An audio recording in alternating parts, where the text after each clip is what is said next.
اداسی دروازہ کھٹکھٹائے تو گھبرا نہ جائیں، اسے آن کریں، ہاتھ پکڑ کر اندر لائیں، بٹھائیں، چائے پانی پوچھیں، کہیں کہ آرام سے صوفے پر پاؤں اوپر کر کے بیٹھو، مجھے بتاؤ، میں ہمدن گوش ہوں۔ اسے انٹرٹین کریں، اسے سنیں کہ کیا کہتی ہے۔ اگر کہیں اس کا احوال سنتے آنکھیں ڈبڈبا جائیں تو اس کا ہاتھ تھام کر تسلی دے دیں کہ آپ سمجھ رہے ہیں۔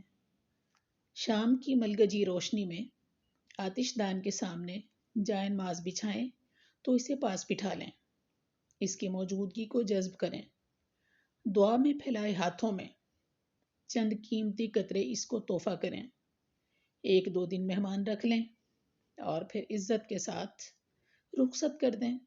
اداسی مہمان بنے تو خیر ہے، گھر کا مکین نہ بننے پائے، انشاءاللہ۔